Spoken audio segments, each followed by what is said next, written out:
The coffee in my mug had gone cold, just like the feeling spreading through my chest when I saw my daughter's police cruiser pull up outside my office window.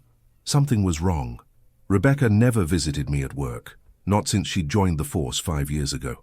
A father knows when trouble is coming, but nothing could have prepared me for what happened next. The cold metal of my daughter's handcuffs bit into my wrists as she read me my rights in front of my entire office. My own flesh and blood, treating me like a common criminal while my colleagues watched in stunned silence. I barely had time to stand from my desk when she burst through the door, 2 uniformed officers flanking her. The look in her eyes, cold, professional, detached, wasn't the gaze of my daughter but of a stranger wearing her face. "George Wilson," she said, my first name sounding foreign on her lips. No dad, no warmth. "You're under arrest for financial fraud and embezzlement."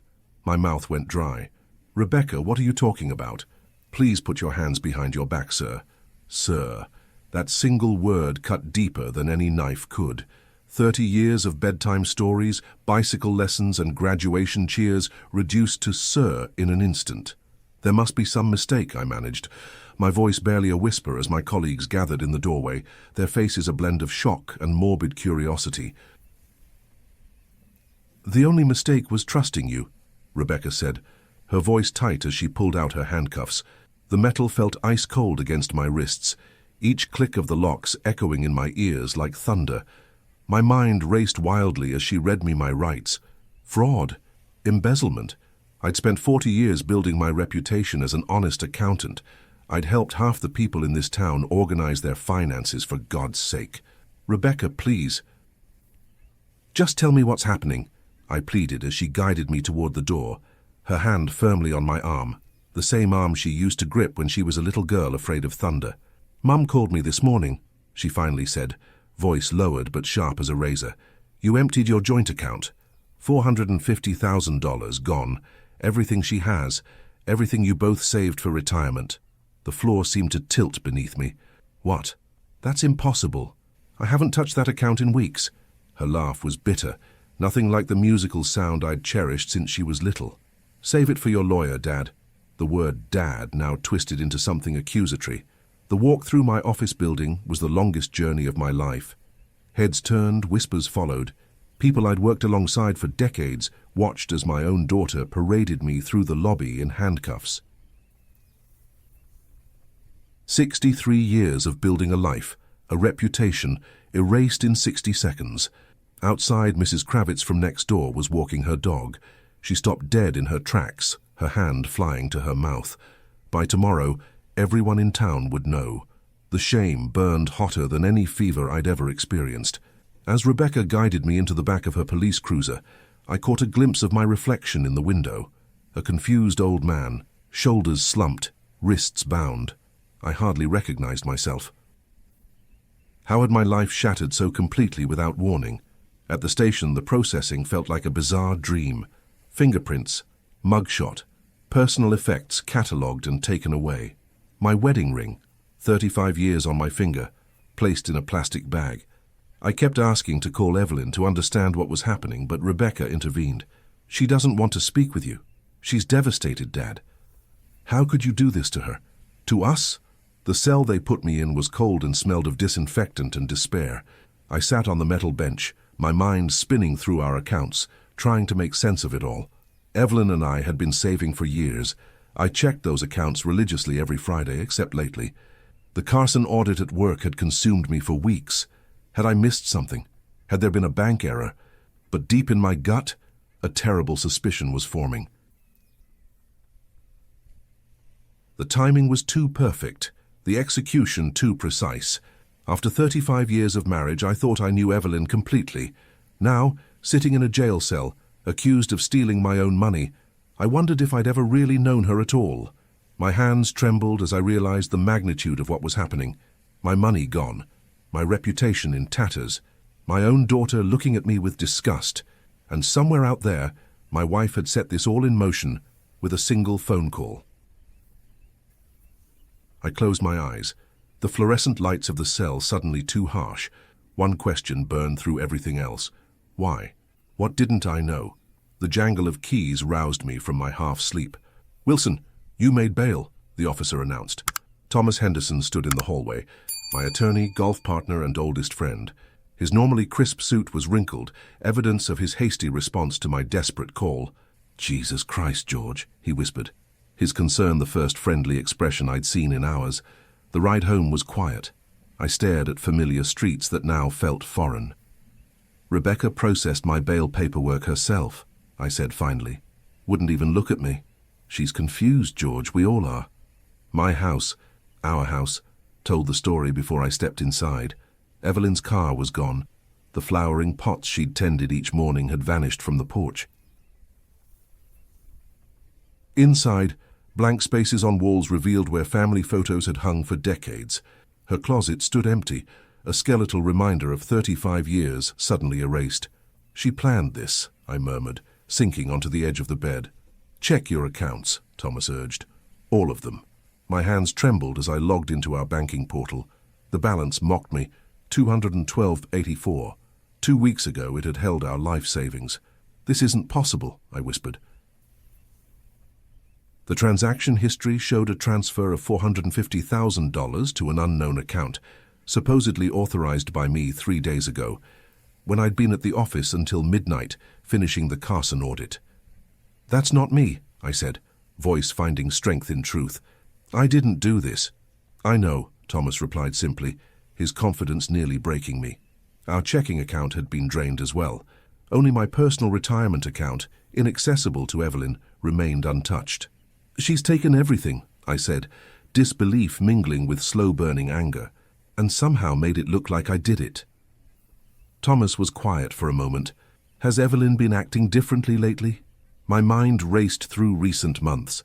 Her sudden interest in our finances, her insistence that I stop checking the accounts. "You work too hard, George. Let me handle it for a while." The unexplained absences, new friends I'd never met.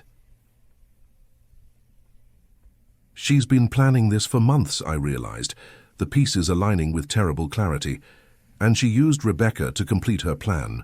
The scope of the betrayal overwhelmed me. Not just the money, though that was devastating, but weaponizing my own daughter against me, using Rebecca's position to publicly humiliate me. "We need to fight this," Thomas said firmly, "both the criminal charges and whatever divorce proceedings she initiates." "Rebecca thinks I betrayed her mother," I said, voice breaking. She looked at me like I was a stranger. "We'll reach her with the truth," Thomas promised. "But first, we need proof." "Know a good investigator?" "Mike Donovan," I replied. "He was a client last year." "Call him. We need to track the money and document everything. Conversations, behavior changes, a timeline."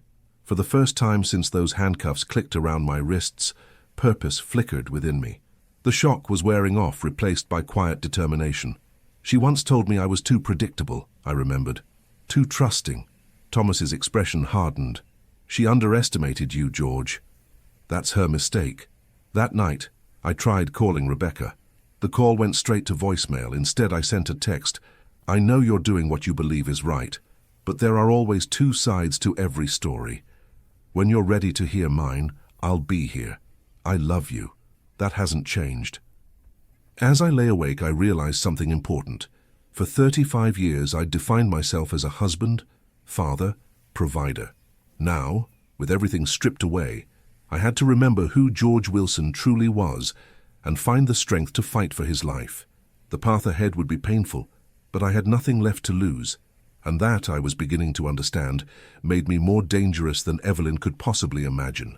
Mike Donovan's office smelled of coffee and determination. A former detective turned private investigator. He listened intently as I explained my situation, his weathered face revealing nothing. "So your wife emptied your accounts, framed you for it, and got your cop daughter to arrest you," he summarized, leaning back in his chair. "That's thorough. Can you help me?" I asked, exhaustion etched in every word. Mike nodded slowly. "Banking transactions leave digital footprints. We follow the money. We find the truth." He tapped his desk thoughtfully. "But George, you should prepare yourself. What we find might hurt worse than what you already know." I swallowed hard. I need the truth, whatever it is. The next 2 weeks passed in a fog of activity. Thomas filed motions to dismiss the charges, arguing insufficient evidence. Mike tracked financial records, building a web of Evelyn's activities. I pored over years of statements, searching for patterns I'd missed. Sleep became a luxury I couldn't afford. Each night brought nightmares of Rebecca's cold eyes as she'd close those handcuffs around my wrists. Each morning brought fresh determination to reclaim my name. My reputation in town disintegrated. Clients quietly transferred their accounts. Neighbors crossed the street to avoid conversation. The whispers followed me: embezzler, thief, fraud. Only Thomas stood firmly beside me, unwavering. "We've got something," Mike announced on day 16, spreading documents across my kitchen table. "Evelyn's been siphoning small amounts for almost a year. Nothing you'd notice, 500 here, 1,000 there, into an account under her maiden name." I stared at the evidence, each transaction a tiny betrayal. "There's more," he continued. "She's been meeting with a man named Daniel Reeves twice weekly. He's a financial advisor specializing in offshore accounts." The floor seemed to shift beneath me. "Are they romantically involved? Unknown. But they're definitely planning something together." That night I drove past our favorite restaurant, Evelyn's and mine, where we'd celebrated 35 anniversaries. Through the window, I saw her laughing with a silver-haired man I didn't recognize. Her hand rested casually on his, wedding ring conspicuously absent. Something broke inside me. Not just my heart. I'd felt that shatter when Rebecca placed me in handcuffs, but my faith in the life I'd built. Every memory now questioned, every shared moment potentially a lie. I almost didn't notice my phone vibrating. An unknown number. "Dad?" Rebecca's voice was small, uncertain. My heart stopped. "Rebecca, I need to ask you something." She sounded different, less confident, more like the little girl who'd once needed me to check under her bed for monsters.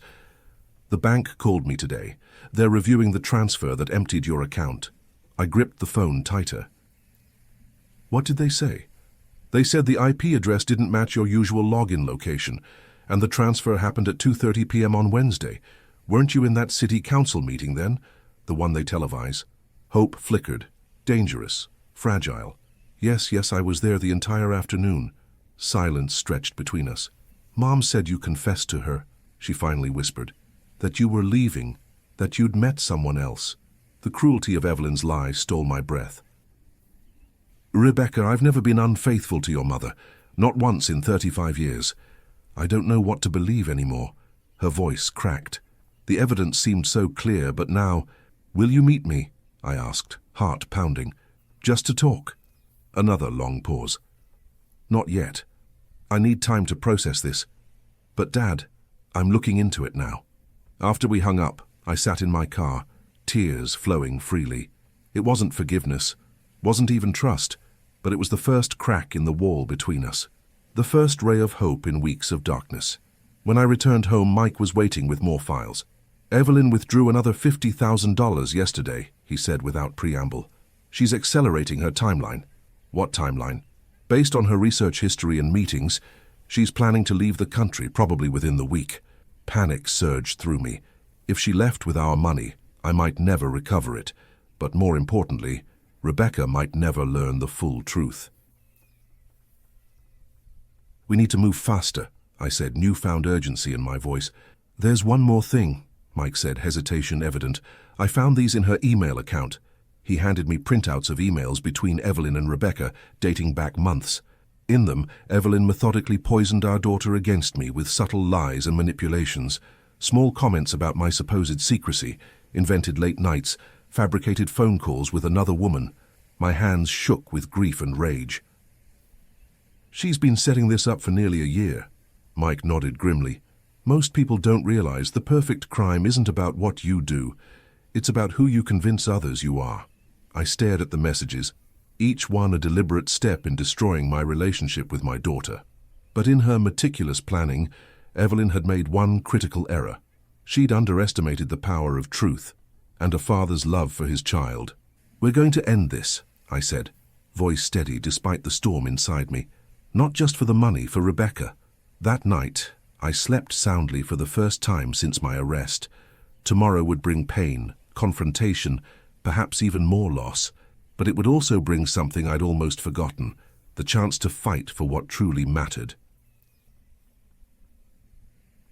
Thomas surveyed the evidence spread across his office conference table: bank statements, emails, surveillance photos of Evelyn with Daniel Reeves, and timestamps proving my whereabouts during the fraudulent transfers. "This is enough to clear you criminally," he said, adjusting his reading glasses, "but we need to move quickly. If Evelyn leaves the country, then Rebecca might never know the truth," I finished. The money mattered, but my daughter mattered more. My phone vibrated. Rebecca. My heart leapt to my throat. "Dad, can we meet?" Her voice was guarded but no longer cold. "Today?" An hour later, I sat in a corner booth at Pete's Diner, a neutral location away from curious eyes. When Rebecca entered, the uniform was gone, replaced by jeans and a sweatshirt. She looked younger, vulnerable. She slid into the booth, eyes meeting mine briefly before focusing on her hands. "The bank confirmed the transfer didn't come from your usual devices or locations." I nodded, careful to hide my eagerness. "I was at the city council meeting. It's all public record." "I know, I checked." She took a deep breath. "Mom's been different lately. Secretive. When I ask questions, she changes the subject." I pushed a folder across the table. Copies of the least damaging evidence, enough to plant seeds of doubt without overwhelming her. "Rebecca, this isn't easy, but I need you to look at these." She flipped through the documents slowly, her police training evident in her methodical review. When she reached the bank transfers, small amounts Evelyn had siphoned for months, her face paled. "This doesn't mean—" "Keep going," I said gently.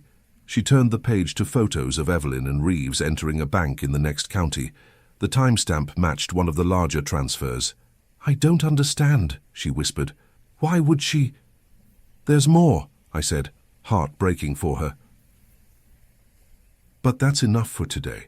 I know this is difficult." Rebecca closed the folder, hands trembling slightly. "All these years she told me you were distant, uninvolved, that you prioritized work over family. The unjustness of it burned. Rebecca, you are the greatest joy of my life." She met my eyes fully for the first time. "I remember you never missed a single softball game. Not one. Mom missed half of them. A small truth, but it created a hairline fracture in Evelyn's carefully constructed narrative." Rebecca stood abruptly. "I need time to process this. But Dad," she hesitated, "I'm sorry about the handcuffs." It wasn't forgiveness yet, but it was a beginning. After she left, Thomas called with urgent news. "Evelyn's booked a flight to the Cayman Islands tomorrow morning." My stomach dropped. "She's running. We need to move. I've contacted the DA with our evidence. They're reviewing it, but bureaucracy takes time we don't have. What about freezing the accounts? We're trying, but without formal charges against her." I made a decision. "Set up a meeting. Tonight. Evelyn, you, me, Rebecca, if she'll come. Tell Evelyn it's about divorce terms." Thomas hesitated. "You sure that's wise?" "No," I admitted, "but it's necessary." That evening, my living room became the stage for the final act of a marriage I'd thought would last forever. Evelyn arrived first, confident in her designer outfit, surprise flickering across her face when she saw Rebecca already seated beside me. "What's this about?" she demanded, designer purse clutched tight, the one I'd given her for our anniversary, I noted with bitter irony. Thomas gestured to the evidence arranged on the coffee table. "Mrs. Wilson, we've discovered some concerning financial activities we'd like to discuss." Evelyn's composure slipped momentarily before her practiced smile returned. "I don't know what you're talking about." "The $450,000 transfer from our joint account," I said quietly. "It wasn't made from my computer or phone. It was made from a device accessing our account from the Lakeside Mall, where you were shopping that afternoon." Her eyes narrowed. "You can't prove that." "The security footage can," Thomas interjected, sliding forward a still image from the mall's cameras. Evelyn sitting at a cafe table, laptop open. Time-stamped exactly when our account was emptied. Rebecca leaned forward, police training evident in her analytical gaze. "Mum, what's going on?" Evelyn's facade cracked. "You don't understand. Your father was going to leave me anyway. After 35 years, I deserved security." "I was never going to leave," I said. the pain of her betrayal still fresh. "You fabricated that story to justify stealing our life savings and turning our daughter against me." Evelyn's gaze darted between us, calculation replacing panic. "Rebecca, surely you don't believe—" "Stop." Rebecca's voice was steel wrapped in silk. "I've seen the evidence, the transfers, your meetings with Reeves, your flight tomorrow." She pulled out her badge, setting it on the table with deliberate care. "Mom, don't make this worse than it already is." In that moment, Evelyn seemed to age years, her carefully maintained image crumbling. She looked from the evidence to Rebecca to me, weighing options that no longer existed. "Fine," she whispered finally. "You win, George." But looking at my daughter's pain and my own shattered trust, I knew there were no winners here, only survivors picking up the pieces of what once had been a family. Morning light filtered through the courthouse windows as I straightened my tie, a nervous habit from decades of accounting presentations. Today wasn't about numbers, though. It was about closure. 3 months had passed since that night in my living room when Evelyn's scheme unraveled. 3 months of legal proceedings, account recoveries, and painful conversations. The criminal charges against me had been dropped within days, but the emotional damage required longer to address. "Ready?" Thomas asked, briefcase in hand. I nodded, eyes drawn to Rebecca standing near the courtroom doors. She'd taken personal leave from the force, her confidence shaken by how thoroughly she'd been manipulated. Today marked the final hearing in Evelyn's case. She'd agreed to a plea deal, avoiding prison time but accepting financial restitution and probation. "You didn't have to come," I told Rebecca as we entered the courtroom together. "Yes, I did," she replied softly. "For both of us." Inside, Evelyn sat beside her attorney, shoulders straight, expression composed. Our eyes met briefly before she looked away. I felt nothing. Not anger, not love, not even regret. Just emptiness, where 35 years of marriage had resided. The proceedings moved quickly. The judge reviewed the agreement, asked perfunctory questions, and with the bang of his gavel, ended a chapter of my life that had spanned over 3 decades. Outside, reporters waited. Our small town rarely saw scandal of this magnitude. Thomas fielded their questions while Rebecca and I slipped away through a side exit. "Coffee?" she suggested, nodding toward the small cafe across from the courthouse. We settled into a quiet corner booth, the awkwardness between us still present but diminishing with each conversation. "The department wants me back next week," she said, stirring her coffee absently. "Are you ready?" She considered this. "I've been asking myself that same question. I'm a detective trained to uncover truth, but I missed what was happening in my own family." "She fooled me too," I reminded her gently. "For much longer." Rebecca's eyes, so like my own, met mine directly. "That's what scares me, Dad. She made me doubt everything, including you. How do I trust my judgment again?" I reached across the table, covering her hand with mine. "You start with what you know to be true. Small things, indisputable facts. Then build from there. Like you never missing a softball game?" A small smile touched her lips. "Exactly." She sighed, the weight of recent months evident in her posture. "I keep thinking about those handcuffs, putting them on my own father." "You were doing your job based on the information you had," I said firmly. "I've never blamed you, Rebecca. Not for a moment." Tears gathered in her eyes. "When did you get so wise?" "Somewhere between having my life savings stolen and being arrested by my daughter," I replied with a wry smile. "Adversity is quite the teacher." Her laugh, though watery, was genuine, the first I'd heard since this ordeal began. Later, we walked through Riverside Park, where I'd once pushed her on swings and taught her to ride a bike. The familiarity of the place seemed to ease something between us. "What will you do now?" she asked. I considered the question. Most of my savings had been recovered, but my accounting practice had suffered irreparable damage. At 63, starting over seemed daunting. "I'm thinking of teaching," I said, surprising myself with words I hadn't planned. "The community college needs an accounting instructor. Seems fitting to pass on what I've learned." "About balance sheets." "About balance in life," I corrected. "About verifying what matters, checking your sources, and never taking relationships for granted." The autumn leaves crunched beneath our feet as we walked in comfortable silence. Eventually, Rebecca spoke again. "I've been going through old photo albums," she said, "remembering things as they actually were, not how Mom reframed them over time. And I'm sorry I forgot even for a moment what kind of father you've always been." Those simple words healed something fundamental within me. Not everything, that would take time, but enough to feel whole again. As the sun began to set, casting long shadows across the park, I realized something profound. Evelyn had taken my money, my reputation, and nearly my freedom, but she'd failed to take what mattered most. The truth had prevailed, and my daughter stood beside me. "Want to grab dinner?" Rebecca asked. "I could use some of those terrible dad jokes you used to tell." I smiled, genuine happiness warming my chest for the first time in months. "I thought you'd never ask." We walked toward her car together, not as we once were. That innocence was gone forever, but as something new. Two people who had weathered betrayal and emerged stronger, warier perhaps, but also wiser. The handcuffs that had once bound my wrists had left invisible marks, but they had also freed me from a life built on illusion. Sometimes I've learned what looks like an ending is merely the painful beginning of a more authentic life. If my story has touched you in any way, I'd be truly grateful if you'd like this video. Subscribe to the channel and turn on notifications. Your support helps me share stories that remind us all that even in our darkest moments, truth and love ultimately prevail.